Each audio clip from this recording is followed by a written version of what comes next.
Howdy, y'all.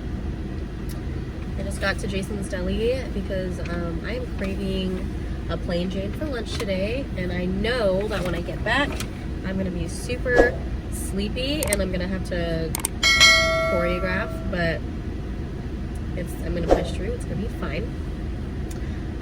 But while I'm here, I wanted to give you a little update on what I did during dance class today and how I am incorporating improvisation into my color guards dance training. First of all, I find improvisation to be a very, very important and vital part of their training, just simply because I want to build them up to be artists. And outside of color guard, I want them to learn how to think quick, think on their feet, to be able to think outside of the box, to be able to, be more independent in their thinking.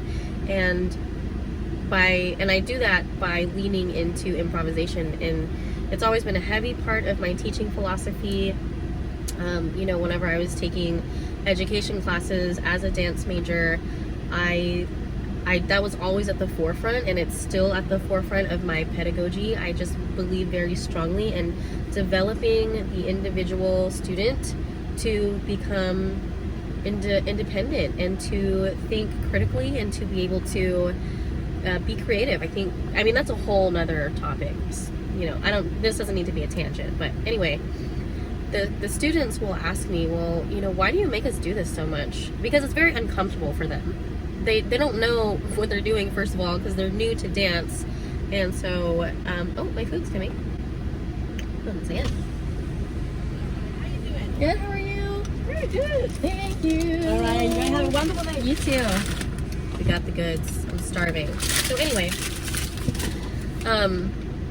so it's a huge part of what I do. I find it very important, but also it's very useful to, the bag of tools that I have to pull from whenever I'm trying to create a production. The kids are not always going to, I don't always want them to do the same thing at the same time. It doesn't always, sometimes you just need different textures for different moments and things like that. And, it's even cool to have them improvise and then draw from the things that they're doing and incorporating it into the choreography that way. I love that a lot. In fact, I might do that this afternoon if this baked potato really gets to me and I can't, I'm thinking out loud, but I think me having them choreograph or improv to the next chunk of the music on their equipment, and then me kind of taking pieces of that and putting it into the choreography is, number one, going to be so cool to them. They're going to love that. And number two, it shows that, there's a reason why we do this. So, see there? But how I do it is I spent most of week one, probably 3 out of the 5 days, on technical training and learning, understanding shapes and positions and things of that nature, understanding how to expand and lift the body and look up, understanding, how to pull energy through the body and, letting it go all the way through the ends of the extremities and things of that nature, so that they have a foundational understanding of, okay, this is what to do with my body. And then every other day I would focus more on improvisation, just to, number one, mix it up a bit so they don't get so tired of doing the same thing over and over again.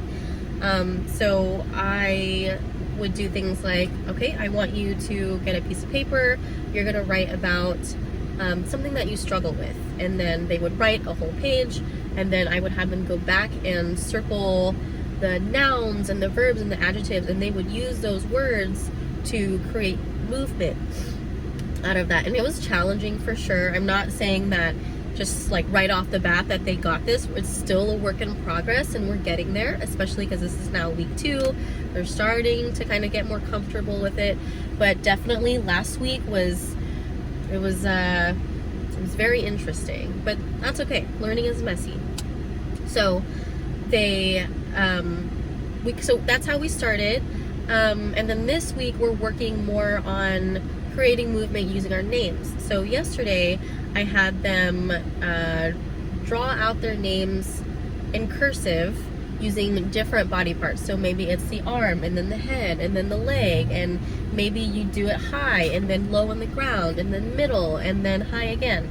So giving them a structure, a loose structure to work with, so that they aren't making decisions, like there's something that they're going off of, but it's still giving them a lot of freedom to make different decisions, allowing them to interpret things. Today specifically, I started off with, okay, I want you to create the first letter in your name in a low shape, and then the second letter in a high shape, like a high level, and then the third letter would be in the middle space, and then I would just kind of like go back and forth with that so that there's variety in when they're up and when they're down. And then I had them, what did I do?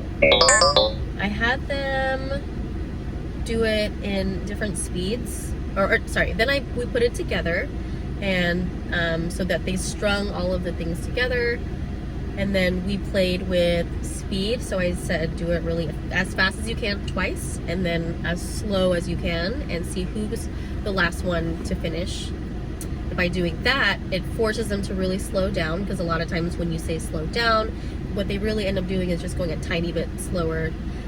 And then I said, okay, now you're gonna mix it up, and you're gonna choose when you go fast and slow. So again, going back to that structure and giving them little rules here and there to kind of work with.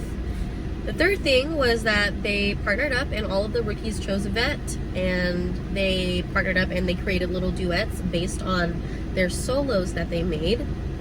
And that didn't quite turn out the way that I had hoped, but it was interesting nonetheless, and still a good learning experience.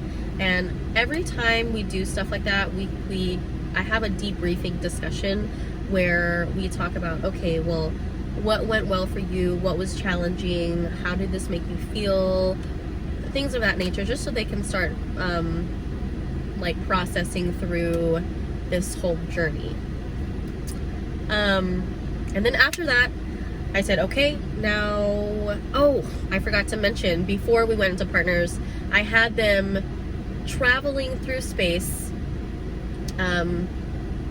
writing their, like, creating this, like, traveling through space using the letters that they created. So using the shapes and levels and speeds that they created. So they had to dance out their name across the room somehow, some way. And then I had them go across the floor, and I had them do it to different types of music, different songs rather, because they were all kind of the same style. And then I went and did the duets. And then to close off dance class, I know that was a lot. So close off dance class, I wanted to give them a chance to really truly improv without any of that other structure in place. So I said, we're gonna listen to a song. So we listened to about 30 seconds of something. We talked about, what they got from it, and we drew from, I said, okay, so this is a good start. Everyone has kind of contributed with how they feel about the song, what it makes them think of, how it makes them feel, the things that come to mind. Now everybody, I want you to spread out, and I want you to use those words as inspiration. And that's all I'm going to give you. So you're truly going to improvise this time using those words and the music, and that's it. And so the final product now kind of looks like this. And it was really lovely to see the different choices that they were making, and really see them start to take a risk a little bit, and just get a chance to have fun with the music and express and kind of sink into that character. So then after that, we debriefed, and we had a discussion and talked about how that went for us. What was going on through your mind, what was challenging, what was easy for you, what was your character going through, and that was it. And so I felt like it was a really great session. I really honed into them why I do it so that they understand, okay, she's not just torturing us for fun. Like, there's a reason why we do this. I think that is really important, that they understand why you do things that you do. Otherwise, they're going to start to resist and not really follow your lead. But yeah, my goal is for them to be confident at dance improvisation by the end of camp, hopefully, or at least be comfortable if they're not confident. Just, I want to be able to turn on a song and say, okay, move. How do you, like, let the music move you? Oh my God.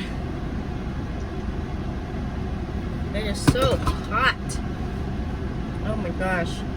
You live in Texas, you know. But just want to do a quick wrap up and touch base with you on how the rest of the day went. What we ended up doing after we finished was we repped it all together a couple times, and then they broke up into pairs and recorded each other, and then they watched the recordings, and then we sat down and just kind of went over a couple of housekeeping things, and then they played some games.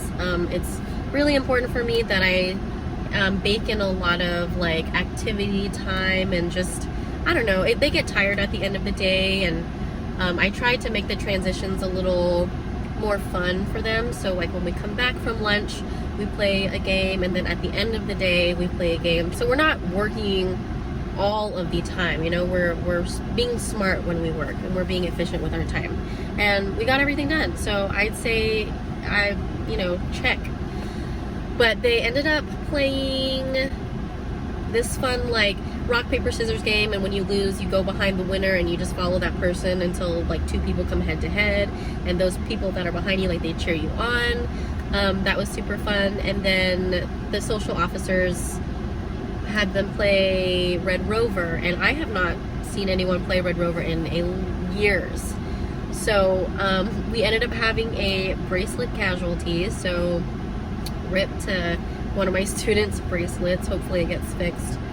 But yeah, super solid day, feeling very good.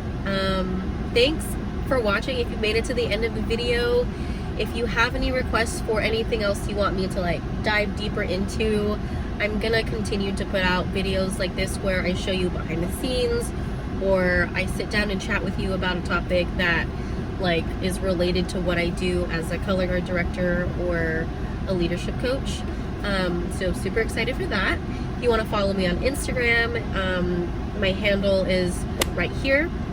And if you are a color guard director and you're interested in being a part of my Facebook community, it's called Color Guard Professional Development Community on Facebook, and I'll put that link in the description.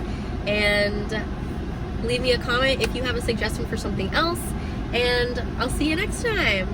Bye.